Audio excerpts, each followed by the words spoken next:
मुसलसल तव्हांजा जेके एहतजाज आहिनि ॻोठ में मामला आहिनि, छा मसइलो आहे? अॼु छा थियो आहे? साईं अॼु जेको आहे कल्ह जेको थियो, अॻे बि जेके मसइला हलनि पिया उहे ज़ातियात ते हलनि पिया। सियासत उनजी असां सां को कोन्हे। सियासी असां पीपल्स पार्टी जा आहियूं, सियासी असां सां को हुनजो जो हू सिस्टम कोन्हे। हू पंहिंजी ज़ातियात ते लही आयो आहे। डॉक्टर महेश कुमार मलाणी साहब जा जेके आहिनि हू सभु इख़्तियारात उन वटि आहिनि, पुलिस उनजे हवाले आहे। त हू ॻोठ जे अंदरि देश त हमेशह फैलाईंदा रहिया आहिनि। हू सराज ऐं सराज जा चाचा ऐं सराज जो भाउ अबू बकर, भाई खान ऐं मुश्ताक। ऐं कल्ह जेको थियो कोट सगुरी जे अॻियां तव्हां ॾिठो तज़लील केतिरी असांजे माण्हुनि जी थी हुई। इन जे भाउ ही सराज पाण छा कयो तव्हां वीडियो जे अंदरि ॾिसो, कीअं माण्हुनि खे धक पियो हणे।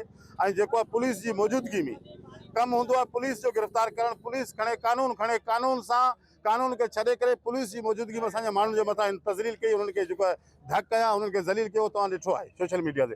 त उन जे ख़िलाफ़ु असां जेको आहे धरणे जी कॉल ॾिनी हुई। त असां हिकिड़ो पुरअमन धरणो हयूं त हीअ लाक़ानूनियत छाजे लाइ आहे।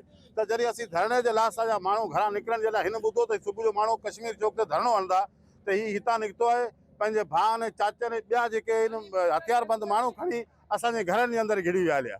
हीअ सराज पाण गॾु, सराज जा चाचा, सराज जा भाउ, हीअ गॾु खणी मुंहिंजे सौट अज़ीज़ा जे घर जे अंदरि घिड़ी मुंहिंजे मासूम ॿार स्कूल वेंदड़ खे धक कया आहिनि। गोलियूं लॻियूं आहिनि, तव्हां ॾिसो। उन खां पोइ जमाल खे हिते हुन गोली हई आहे, वसीम खे हिते हिन जेको आहे छेड़ा हिननि जेको सिधियूं छेड़ा छॾिया आहिनि जेके हिननि जे लॻा आहिनि। त हुनजो इहो हो त आउं कंहिं माण्हू खे ॻोठ खां ॿाहिरि कोन निकिरणु ॾींदुसि, ऐं पंहिंजी रिट क़ाइमु कंदुसि ऐं पंहिंजी रियासत क़ाइमु करे पंहिंजे ॻोठ जे अंदरि देश ते फैलाए कंहिंखे ॻोठ खां कोन निकिरणु ॾींदुसि एसि ताईं जेसि ताईं मुंहिंजे साम्हूं सरेंडर न कंदा। हिकिड़ा माण्हुनि खे कोर्टनि जे साम्हूं ज़लील करे ऐं हुते तोखे तज़लील करे थाणनि में बंदि कराईंदुसि, ॿिया ॻोठ में ॿाहिरि कोन निकिरणु ॾींदुसि। साईं इहा तज़लील साईं मुंहिंजो मुतालबो हीअ आहे त जेके माण्हू असांजा ज़ख़्मी थिया आहिनि हिननि जो इलाज बि थिए ऐं हिननि खे रेफर लेटर बि मिलनि, असां कंहिं पासे इलाज बि करायूं जेके तड़पनि पिया, ऐं इन्हनि जूं एफआईआरूं थियनि ऐं हिन खे गिरफ़्तार करे कानून में आंदो वञे। ऐं न त असां पूरो ॻोठ इज्तिमाही ख़ुदकशी करे छॾंदासीं। इहो तव्हां थरवासियो ॿुधी छॾियो। तव्हां नुमाइंदा आहियो, चाहे चूंडियल नुमाइंदा आहिनि, चाहे सहाफ़ी हज़रात आहियो, असांजी वार कयो। जेकॾहिं नथा करियो त असां इज्तिमाही ख़ुदकशी कंदासीं। असांजो ज़ख़्मी माण्हू जॾहिं इस्पताल खणी आया तॾहिं सिराज ख़ुदि हुते इस्पताल जे अंदरि वियो आहे। एमएस जे साम्हूं असांजे माण्हू हिन सिराज जे ॿाहिरि हुनखे उथियारियो आहे, तूं हिते वञ, तोखे कुझु कोन्हे, तुंहिंजे लाइ इलाजु कोई कोन्हे।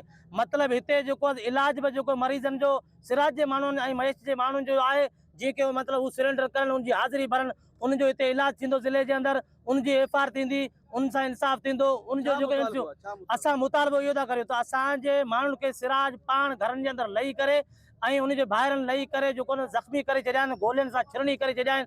असां इंतिज़ामिया खां, एसएसपी थर पार्कर खां, आईजी सिंध खां, डीआईजी सिंध खां सभिनी खे अपील था करियूं त इन माण्हू ज़ालिम जे ख़िलाफ़ एफआईआर कटियो। तव्हां एफआईआर खां पोइ तव्हां उनखे गिरफ़्तार करे अचो। जेसि ताईं एफआईआर असांजी न थी, गिरफ़्तारी न थी इन जी, तेसि ताईं असां सरापा एहतियात रहंदासीं। बाक़ी इलाइक़े जे मुस्लमाननि खे असां अपील था कयूं त असां सिविल अस्पताल जे साम्हूं गेट ते असां जेको सरापा एहतियात आहियूं। हीउ ज़ुल्म असां सां जेको साॻी फ़लस्तीनी इंडिया वारो हले पियो, तव्हां अची असांजे हिन ज़ुल्म जे ख़िलाफ़ आवाज़ सां गॾु आवाज़ उथारियो। हीउ ज़ुल्म असां ताईं महदूद कोन रहंदो।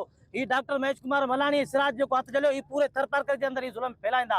हीउ सियासी कोई मीटर कोन्हे। असांजे औरतुनि खे, ॿारनि खे उते मारनि पिया, असांजे प्लाटनि ते कब्ज़ा कनि पिया, ॿनियुनि ते कब्ज़ा कनि पिया। हीअ कहिड़ी सियासत आहे? कोई सियासत कोन्हे। हीउ सियासी रंग ॾेई करे वधीक ज़ुल्म बर्पा करणु चाहे थो। कोई ज़ुल्म असां एसएसपी थर पार्कर खे चऊं था इन ज़ालिम जे ख़िलाफ़ एफआईआर कट, असांजा माण्हू मरण थिया आहिनि, हिन खे हैदराबाद रेफर करायो ऐं इनखे गिरफ़्तार करे जेको तव्हां हिन थाणे जे अंदरि लाकअप करियो। उनखां पोइ असां हितां उथंदासीं जेसि ताईं असां इंसाफ़ न थियो। या इंसाफ़ जेके आवाज़ एफआईआर नथा करियो त ॻोठ जा जेके मासूम ॿार आहिनि, औरतूं आहिनि, हाणे असांजो हिन जीअण छॾियो कोन्हे। असां इज्तिमाही ख़ुदकशी करण लाइ बि तयारु आहियूं।